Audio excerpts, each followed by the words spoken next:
आपका एक और न्यू वीडियो। इस वीडियो में अपन ने बिल्कुल इंपॉर्टेंट टॉपिक लेके आया हूँ आपके लिए।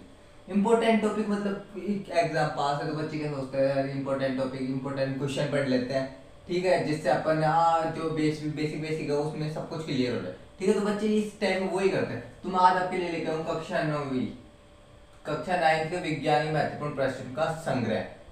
हमारे सबसे पहला पार्ट ले लिया मैंने, चैप्टर कौन सा लिया है, फर्स्ट अध्याय नंबर फर्स्ट, हमारे आसपास के पदार्थ। तो मैं इसके इंपॉर्टेंट क्वेश्चन लेने आ रहा हूँ कि इंपॉर्टेंट क्वेश्चन जो कई बार पूछे भी गए।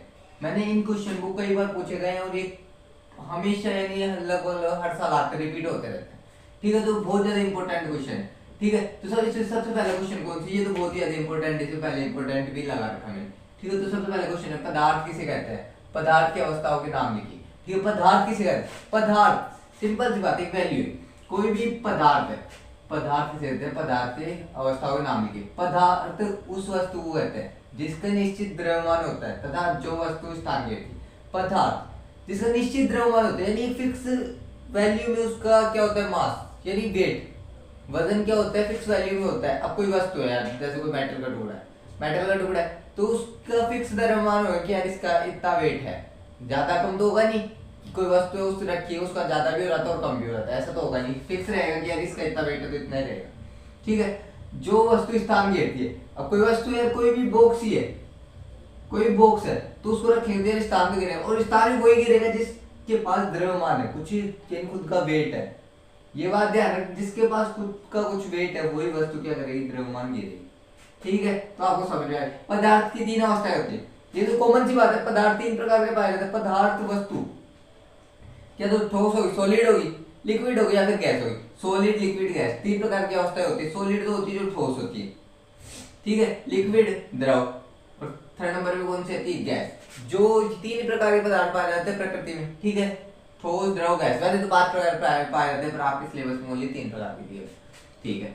अब सेकंड क्वेश्चन, ये भी बहुत बार पूछा गया क्वेश्चन है, ये भी बहुत ज्यादा इंपॉर्टेंट है। विसरण किसे कहते हैं, विसरण कई बार आपने सुना भी होगा, विसरण किसे कहते हैं साइंस की बुक में, ठीक है। तो ये किसे, दो विभिन्न पदार्थों को स्वतः मिलना, दो विभिन्न पदार्थों को स्वतः मिलना क्या कहलाता है, विसरण कहलाता है। अब देखो दो पदार्थ, कोई भी दो पदार्थ अलग अलग, कोई भी रैंडमली दो पदार्थ अपने आप मिल जाते हैं, 1 और 2, ये दोनों अपने आप मिल जाते हैं, यानी अपने आप मिलना, स्वतः मिलना, वो क्या कहलाता है, विसरण कहलाता है। जैसे कि हवा, हवा चल रही है, कोई भी हवा में दो प्रकार की गैस पाई जाती है, एक तो कौन सी, O2, एक प्लस नाइट्रोजन, ये अधिक मात्रा में पाई जाती है, पाई तो खूब सारी जाती है, हीलियम, नाइट्रोजन, कई सारी गैसें पाई जाती है, पर ये अधिक मात्रा। अब देख दो, ये दोनों मिल जाएंगे हवा में आपस में, अपन को क्या पता पड़ेगा, मिली तो स्वतः मिली, मिली तो खुद ही स्वतः मिली है, ठीक है, अपन ने तो मिला है नहीं, तो ये स्वतः मिल रही थी, क्या कहलाता है, विसरण कहलाता है। ये इसका उदाहरण हो सकता है। तो विसरण दो विभिन्न पदार्थों का स्वतः मिलना यानी अपने आप से खुद से मिलना क्या कहलाता है, विसरण कहलाता है। ये बिल्कुल इजी वे में बनाए हुए आंसर है। आप बुक में देखोगे तो आपको यार एक सारणी सी बना के दे देगा, आप कंफ्यूज हो जाओगे यार इसमें क्या पढ़े, ठीक है। आप ये लिख के आओ, टीचर आपका नंबर कहीं पे भी नहीं काटेगा, ठीक। अब क्या उदर्वपातन से आप क्या समझते हैं, उदर्वपातन, उदर्वपातन एक क्रिया होती है, प्रक्रिया होती है, एक तरीके। अब वह प्रक्रम जिसमें ठोस पदार्थ द्रव पदार्थ में परिवर्तित, द्रव में परिवर्तित हुए बिना सीधे ही गैस में परिवर्तित हो जाते हैं, और गैसीय अवस्था से सीधे ठोस अवस्था में। अब बताओ इसमें एक छोटे से लॉजिक है, कोई पदार्थ है, जैसे मैंने ले ली बर्फ, क्या ले ली मैंने, बर्फ। अब बर्फ को मैं गर्म करूंगा तो किसमें बदल जाएगी, ये H2 में बदल जाएगी, किसमें बदल, जल में बदल जाएगी, जल से बनी है बर्फ, वो बर्फ को गर्म करेगी तो किसमें बदलेगी, जल में बदलेगी, सिंपल सी बात है, सिंपल सा लॉजिक है। अब H2 को और गर्म करेंगे तो किसमें बदल जाएगा, गैस में बदल जाएगा, किसमें बदल जाएगा, गैस में।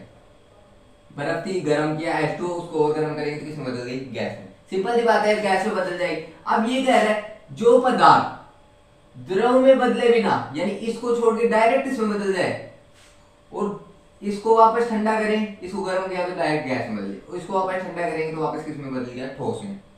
बर्फ क्या होती है, कोई ठोस पदार्थ होती है, द्रव, ये क्या H2 क्या होता है, द्रव, और ये क्या होती है, गैस, ठीक है। अब ये सीधा इससे यानी इन दोनों के बीच में स्थानांतरण हो, बर्फ से गैस, गैस से बर्फ, ऐसा कोई पदार्थ बताना है, और ऐसे होने की प्रक्रिया क्या कहलाती है, उदर्वपातन। वह पदार्थ जिसमें ठोस पदार्थ सीधे किसमें बदल रहा है, द्रव में बदले बिना सीधे किसमें बदल रहा है, गैस में, गैस को क्या कह रहा है, उस और गैसीय अवस्था में से सीधे ठोस अवस्था में आ जाता है, क्या कहलाता है, इस प्रक्रिया को क्या कहते हैं, उदरोत्पादन कहते हैं। इस प्रक्रिया को क्या कहते हैं, उदरोत्पादन कहते हैं।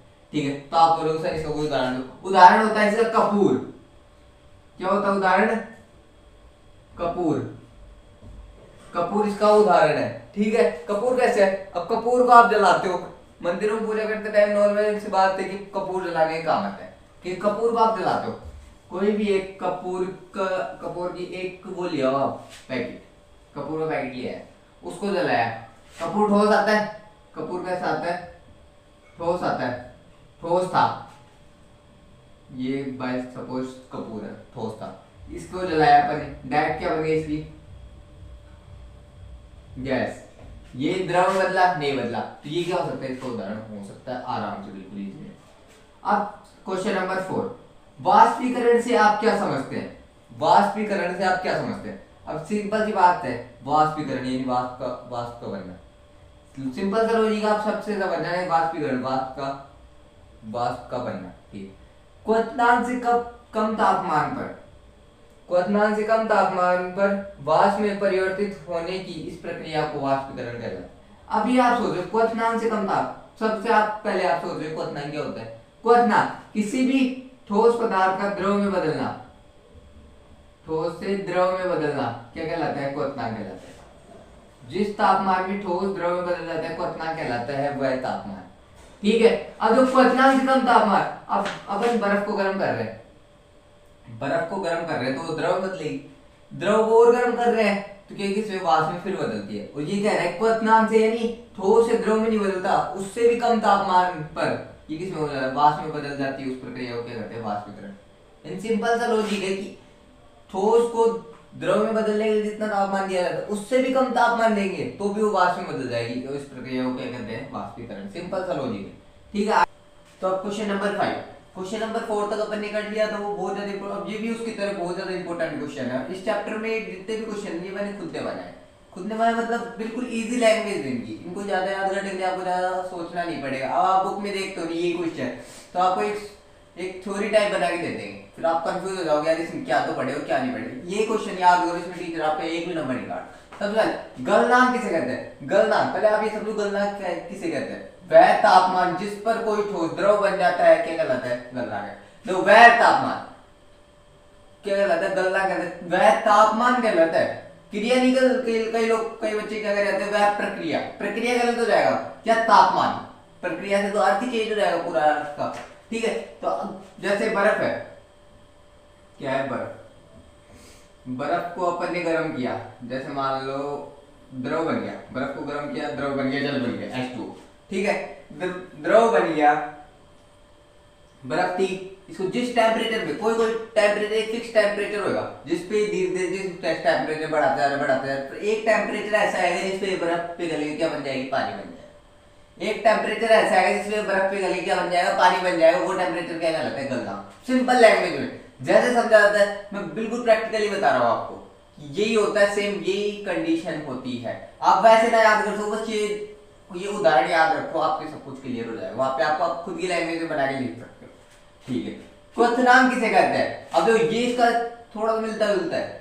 वायुमंडलीय दाब पर वह तापमान जिस पर कोई भी द्रव उबलने लगता है उसे क्वथनांक कहते हैं। वायुमंडलीय दाब पर यानी वायु की उपस्थिति में, वायुमंडल का दाब लग रहा है, गुरुत्वाकर्षण बल दाब लग रहा है, ठीक है, उस दाब के ऊपर ही वह तापमान जिस पर द्रव उबलने लगता है, कोई भी द्रव है, ये क्या करने लग जाए, उबलने लग रहा है।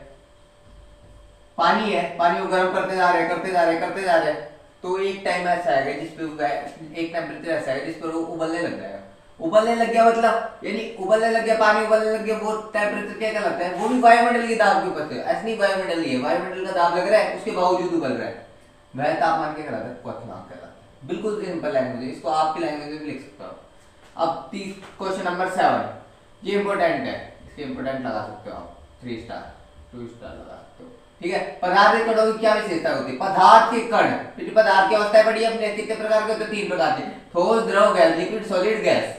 ठीक है, 3 प्रकार के पदार्थ के कण एक दूसरे को आकर्षित करते हैं। एक कण है, ये दूसरा कण है, ये एक दूसरे को आकर्षित करेंगे, भाई तू मेरे पास आ जा, तू मेरे पास आ जा, यानी ये पास आने की कोशिश करते हैं, इकट्ठे होने की कोशिश करते हैं। ये किसकी विशेषता होती है, पदार्थ के कणों।